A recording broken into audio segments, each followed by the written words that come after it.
We began this week's shows with Yasmin Mohammed talking about the frenzied stabbing of Salman Rushdie by Hadi Matar. As I mentioned, he's surprised Sir Salman has survived, which is an odd thing to say when you're planning on pleading not guilty, as he did in a New York courtroom today.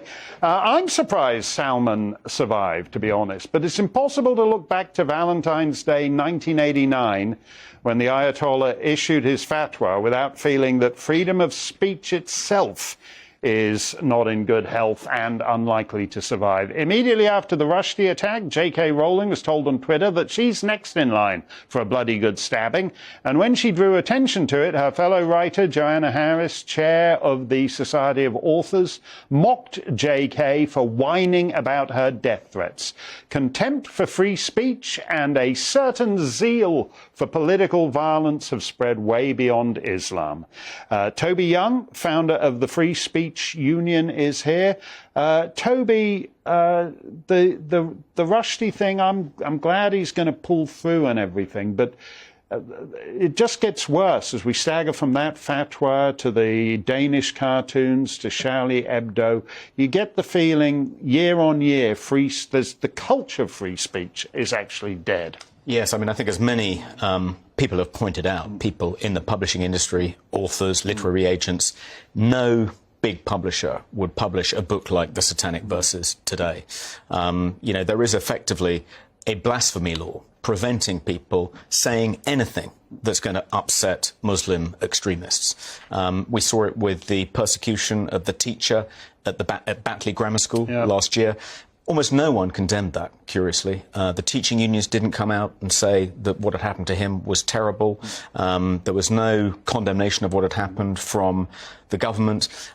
Every time something like this happens, the response is often mealy-mouthed, a little bit ambivalent. No one unequivocally condemns it. And when they do, you know, in this case, lots of authors, there's going to be a celebration, a solidarity event in New York tomorrow at the New York Public Library. Various authors are going to read from the Satanic Verses to express their solidarity with him.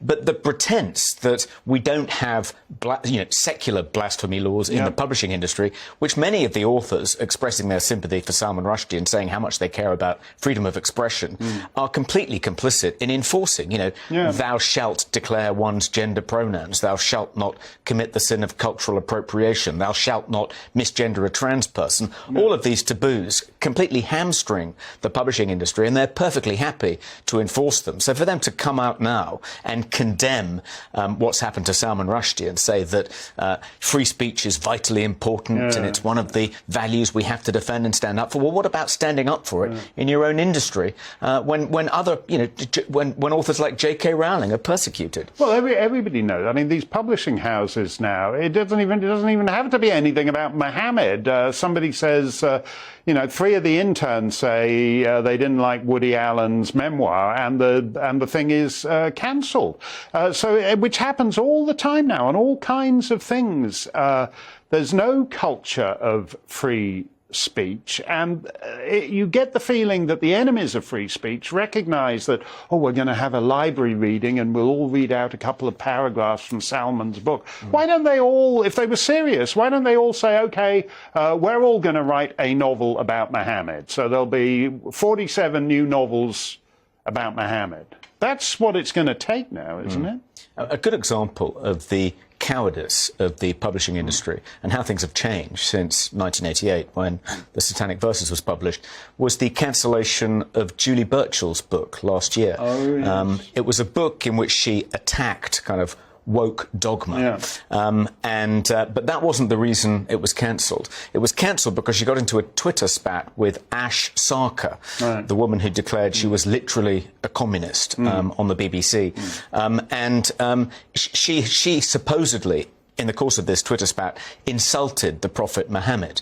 And Ash Sarkar claimed that she had in some way libelled her. And because of that row, which was eventually settled, Julie's publisher decided not to publish that book. And the Free Speech Union had to step in, hire a lawyer, get her rights back and her advance back, find her another publisher. But it was a good example of how publishers now aren't willing to take any risks at all. If they think there's any chance that there'll be protests from Muslim extremists in particular, they won't touch it.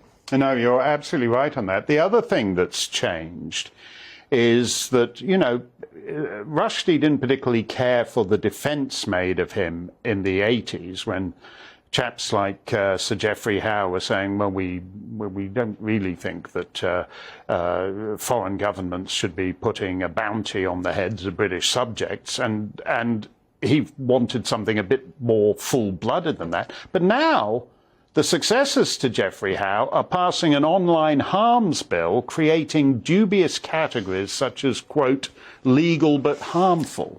Yeah, it's the online harms bill is a censor's charter. I've been campaigning against it. The Free Speech Union has been campaigning against it now for almost since its inception. And it has at least been put on hold while the Conservative leadership election unfolds.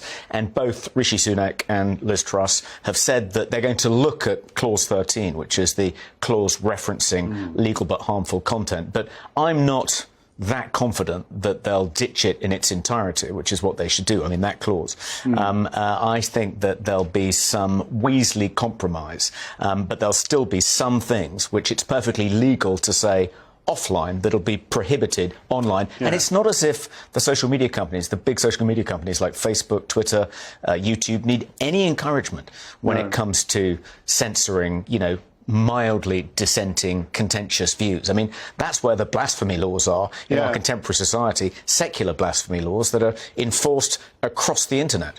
A decade ago, a Canadian cabinet minister said to me during my own difficulties in this area in Canada, as I was complaining, he wasn't interested in doing anything about it, and he said there's no constituency for free speech. And he was a little ahead of the game, but it's like that now, isn't it, for sort of everybody under 27, 33, 48?